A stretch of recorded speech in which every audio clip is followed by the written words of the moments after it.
Hi all, welcome to my channel, welcome to my world. This is the world of Wayne. Today I'm going to be doing the next few stages of the Deagostini Collectibles release and build Jeff Gordon's Chevrolet Monte Carlo.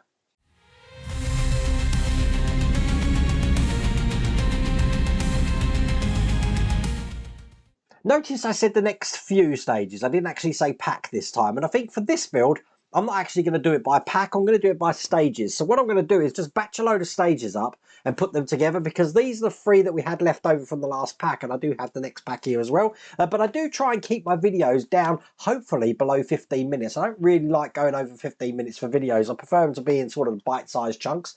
So we'll have to see how far we get today, but obviously we still had 12, 13 and 14 from the last pack to do. Now if you want to get this for yourself, I have put a link in the video description. There's also that QR code on the screen. In the last pack we were working on the engine, so I'm guessing we're going to be continuing that today. So without further ado, let's get cracking.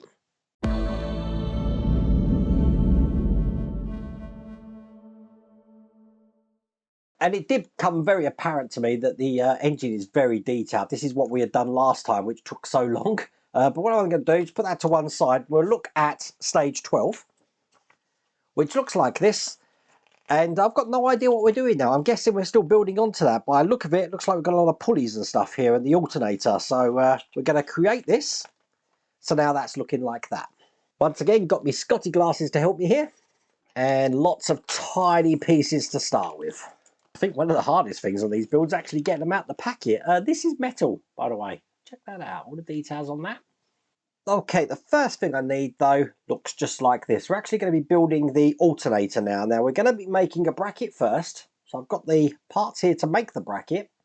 I want to line this up with the holes just at the bottom, just there. I'm going to be securing that in from the other side with AAM screws.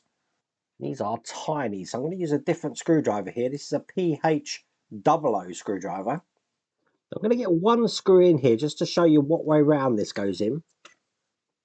So that's in like that, but it's going to go in that way around there. Let's get the other screw in the other side. I then want to take this part of the center of the alternator. That's just going to go into the center just here. So the long spindle here is pointing up. And I'm going to be holding that in from the other side here with an AP screw. So there we go. That's the AP screw all the way in. That's how it's looking from this side. Now, on this side here, where we just put the screw, I've got a bracket to put in, which is going to go into the two holes here. It's just got some lugs on it, so I can push this in. It's a very tight fit. But there you go, that's in place.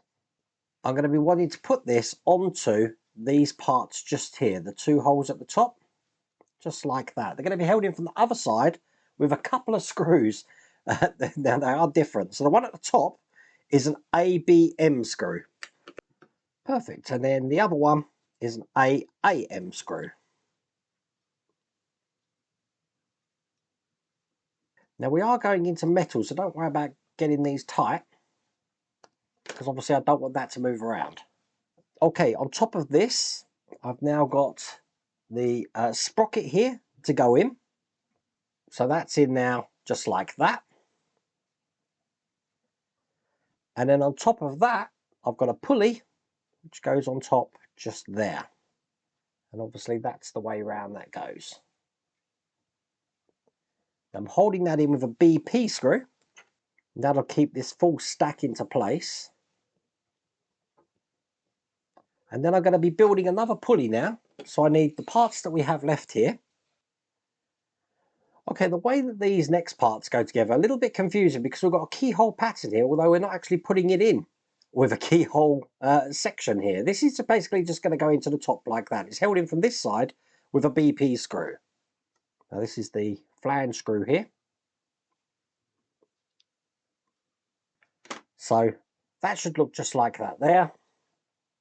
I'm going to be attaching this to the center section just like that. So that pulley is now in position. That's held in from the other side with AP screws. I need two of these.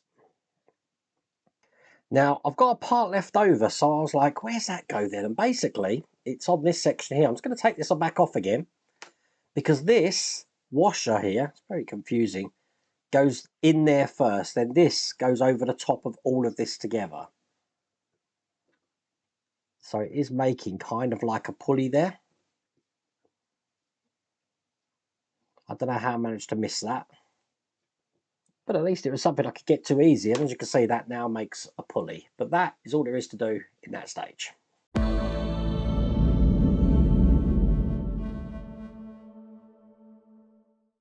You can see why I'm breaking these down now, because there is a lot to do in each stage.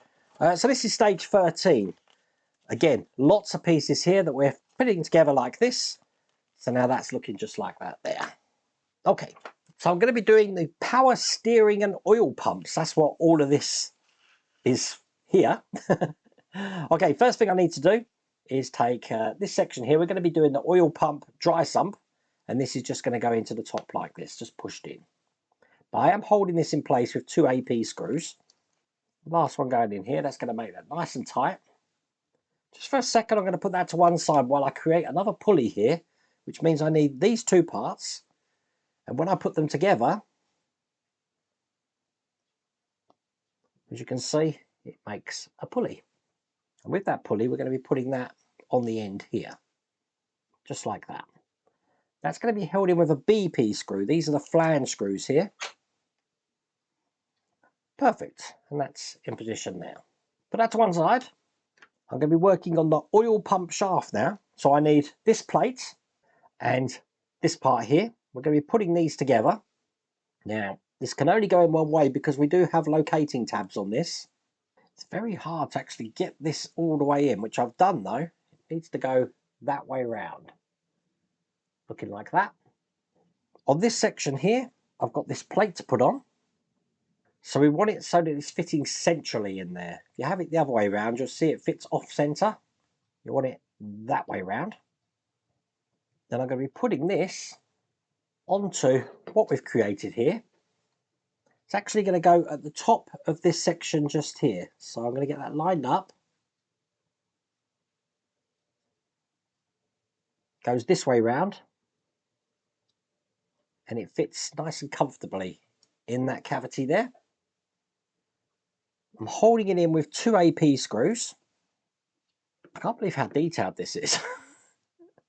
There's just so many tiny parts. I can see this engine's going to be taking a while. I think I mentioned that in the last pack. Okay, so that is now looking just like that. Now I've got the power steering pump, which is going to be adding to this. This is going to be going just over the top like this here, matching the shape of the part below it, as you can see. And I'm just pushing that in.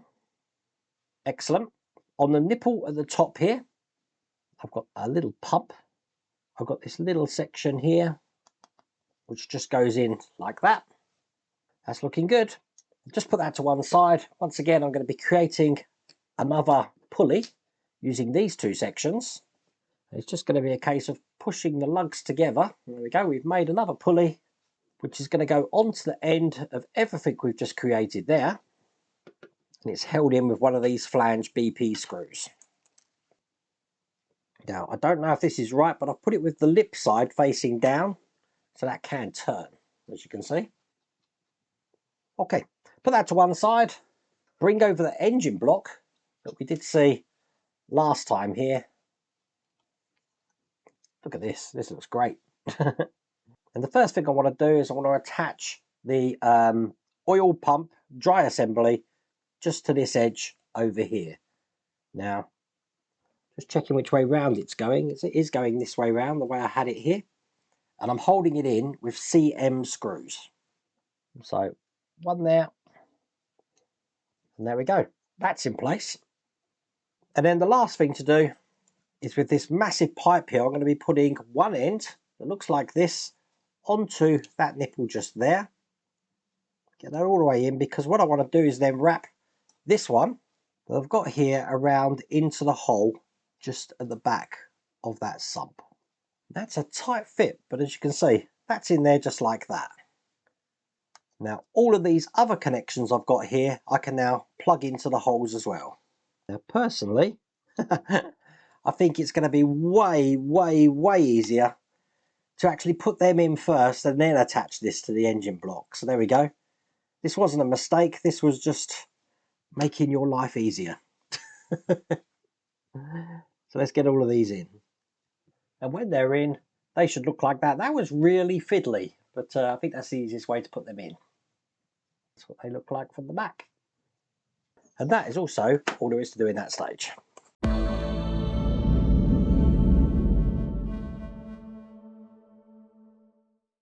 So, stage 14.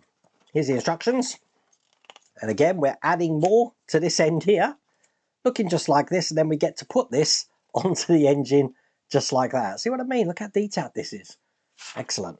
You know what, with how much we've actually done in this, and just looking at the recording time at the moment, which is almost 45 minutes to do some of this, I think I am just going to leave it after this stage, and then I'll try and do the next pack on its own. But I mean, look how much we've got to do in this one. Okay, we're going to be sorting out the water pump now, so I need this section here, and I need a little adapter, which I'm just looking for, which is going to go onto the top. Matter of fact, it's already been put in for me. Look at that. Ah, that's very loose in there though. I think I'm going to glue that. There you go. That's not going anywhere. Okay. In this section here, I've got a nipple to put in, which looks just like that. I'm just seeing if this has got a certain way round it goes. It's going to go that way round. So with this indented section facing down, and I'm holding that in with an AP screw. So now that's how that's looking. Bringing over what we've been creating at the moment, which looks like that, we're going to be putting this into place. It's going to be going this way round if I'm holding it this way. So it's fitting into that center area there, and it's held in with AM screws. And there we go, that's how that's looking when it's in. Okay, we're going to make another pulley now. Should be a dab hand at that. It's basically taking these two sections and just piecing them together. And there you go, this pulley's actually got two little prongs on. And with these prongs, I get to add an extra side to it, which is this one here. So just pushing that in, clicks on there, and now that's how that's looking. Now, just on the end here, I've got another little section to put on, which again, I'm trying to push all the way in, so that looks like that. And then this is going to go down the center shaft here, just like that there. Now on top of that, I've got 14H. Now I want it in this way, but if you have a look at this, there's some notches in here, and those notches need to go in here, so that fits flush, just like that. Perfect. On top of that, I've now got the fan to put in. That's going to go, again, we've got some notches here. So I'm going to rotate that around until it slips into position. There you go. Perfect. Holding the fan in with a BP screw. This is a flange screw. Excellent. Now, I've got this coolant hose here. I need to pass that through this massive gap that I've got here and into the plug just there. So that's how that looks. And now we're in a position to actually put this on the engine. Going to be exciting. So it is going this way round. So if I just bring the engine over, it's going to go this way round. And I'm just lining everything up here. Perfect. So I can actually see some screw holes just at the top there. And it's AM screws I'm actually going to put them in with. So I've got some here. Let's get a couple in and then that won't fall off. So first one is just here. Now the second one is just to the right of the fan here. So move the blades around so I can get that in. Now I'm going to be putting this pipe in now. There is a little hole just behind this section for this to go in there. The other end is going to go onto this gold nipple just here. So when that's in, that should look just like that there. Okay. Now it's time to put some belts in. So turn the engine over. And the first belt's going from this black section, this black pulley that you can probably just see there, to the first section just here. Now I'm thinking it's going to be easier to do this without the fan on. So let me just take that fan off. I'll always put that on again later so I can get this belt on. There we go, that's the first belt on there. Okay, the second belt is going from the alternator and it's going in between the silver and the black of this belt here. So that one's now in just like that. The third belt is going from the black section of the water pump here, the black pulley should I say, and it's fitting over the inner section of this one here. Might be better to put it on that side first. Then hook that over there. Perfect, so that's that one in. And then the last belt is just going between these two pulleys at the top here. One there, this one over here. And with that in, and now I can put the fan back on. Perfect. And that is all there is to do in that stage. That's all there is to do in that pack. And wow, there's some detail there. And I definitely think just doing 3 stages there is definitely the place to leave it, because this video is well over an hour long. I think editing it's going to be way less than 10 minutes probably, but you can see how detailed this engine is. Looking really good. Anyway, once again, if you do want to get this for yourself, I have put a link in the video description. There's also that QR code on the screen, but I really hope you like that video. If you did, please remember to give me a thumbs up, and please, if you haven't subscribed, get notified for all my future videos. Click that subscribe button and the notification bell, and you will get a notification when new ones come up. But other than that, take care.